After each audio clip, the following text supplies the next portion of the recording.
Now Locke says that there are certain inconveniences. Now the word inconveniences had a stronger connotation at the time he wrote than it does today, but there were inconveniences of the state of nature.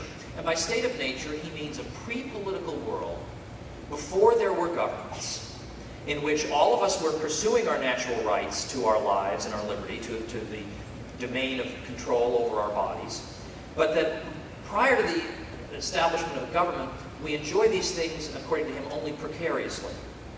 And you don't need to dwell on this, but I'll just say very quickly, for example, in the state of nature, there's no body of universally recognized law we can appeal to. There's no reliable law enforcement.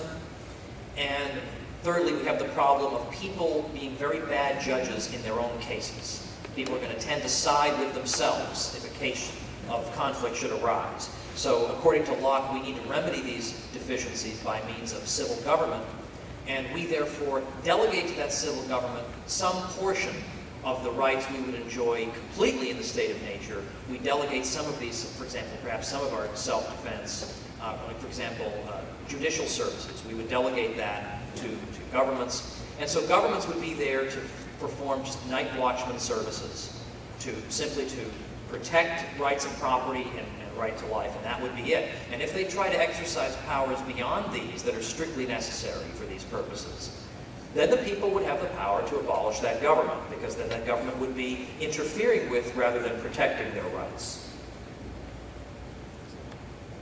Now, a much more recent figure, and I know how fast this is super fast, but that's what an intro is, baby, and then it makes you want to read more, because I know that's what we all need in this room. We're saying, man, oh man, I wish I had something to read.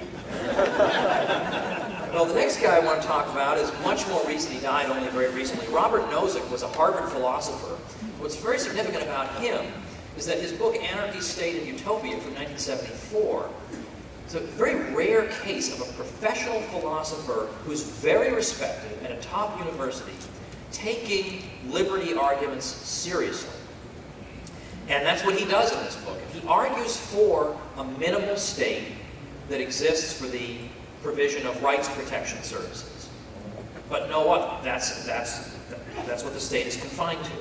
Now, he was criticized in an article called Libertarianism Without Foundations, because he doesn't give an express account of how people come to enjoy rights, or what the source of people's rights might be. He doesn't talk about this expressly in the book. So he was criticized for this. Well, you're just arbitrarily making assertions. But his defense to this, undoubtedly, would be that in this book he is making an appeal to principles that everybody would take for granted. There's no obvious need to belabor the point by giving you a 30-chapter explanation of why slavery is wrong. I think I can, I've already got a pretty big book here in Anarchy, State, and Utopia. I assume I can take for granted that people are against slavery. I'm going to assume that they already know slavery is bad. So if I then turn around and say, hey, this thing is just like slavery, people will understand this thing is bad. Or conversely, any form of forced labor. Again, he's assuming that the general run of mankind takes for granted that forced labor is morally wrong. So if he can show that something that the government does is just like forced labor, then likewise we can say that that's morally wrong, without having to go into a lengthy exposition of why forced labor is wrong. This is a moral intuition most people already hold. And so this is right out of his book. He says, and this is Roman numeral 4, part C, he says, taking the earnings of n hours labor is like taking n hours from the person. It is like forcing the person to work n hours for another's purpose. And that's why he argued that an income tax was on a par with forced labor. Because how is it conceptually different?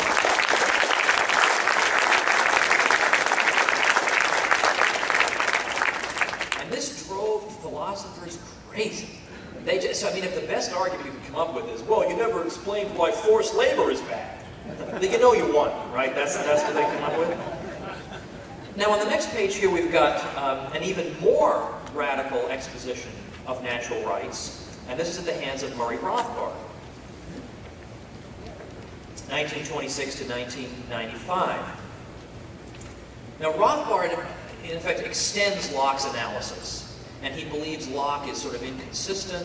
He makes concessions that he shouldn't make. And Rothbard just eliminates all the concessions.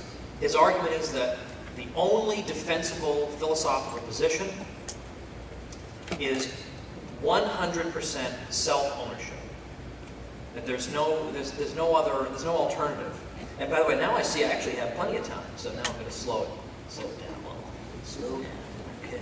All right. I didn't think I'd ever get through this. Now here we are, page 2. Okay. So Rothbard starts with the principle of self-ownership, and he derives that in part indirectly by considering what would the alternatives be to 100% self-ownership. What other possible systems could there be? And if I can show that those systems either don't work or lead to absurdities or fail to answer the question as posed, then we're left with the only alternative, which would be 100% self-ownership. So he offers in his book, The Ethics of Liberty, 1982 or 3, he offers 3 possible alternatives. I think it's 82. He says, first of all, this isn't just in a footnote. He says, suppose we had a system in which nobody owns anybody. Nobody owns himself or anybody else.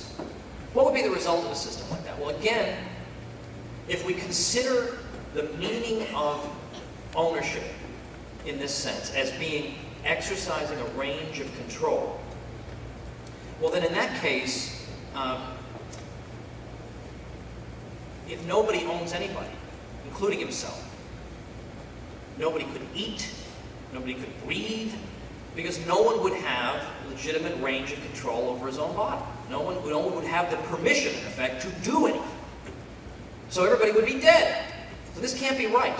The idea that no one should have range of control over anyone, including himself, can't possibly work. Secondly, everybody owns everyone, or maybe slightly more accurate, everybody owns a portion of everyone else. This would be a possible sort of communism of bodies. Everybody owns a portion of himself, but also owns a portion of every other person. All right, well, how's that going to work? Right? I mean, again, if ownership implies range of control, that would mean I have a range of control over every single other person. So nobody can actually do anything unless they've gotten my consent and the consent of everybody else. Well, again, this is obviously absurd. There's no way this could persist. And obviously, if you have a society of a whole lot of people, how could everybody keep tabs on everybody else and say, now wait a minute, I haven't given my 4% vote on your body yet, so you're going to have to just stay and wait. It would be impractical, even if it could be done. So what would inevitably have to happen would be you'd have to have some sort of Kremlin-type Politburo situation where the Politburo will decide what to do with everybody's bodies, and then that would lead us to the third possibility, partial ownership of one group by another. So there's another possibility. Let's suppose we have a situation in which one group of people they all own themselves, but they also own another group of people in the society. Well, Rothbard has a couple arguments against this, but one of them is this fails to answer what it is we're searching for. We're searching for a universal ethic for man, for mankind, that would apply to man qua man. Now, if you're going to say that, well, the correct ethic would be that people with red hair get to dominate people with black hair, that's not an ethic for man. That's an ethic for one group of people. We're looking for a universal standard that would apply to everybody. So this doesn't even meet the definition of what we're seeking. So this is excluded. So according to Rothbard, the only alternative that's left is self-ownership, is 100% self-ownership of each person by himself.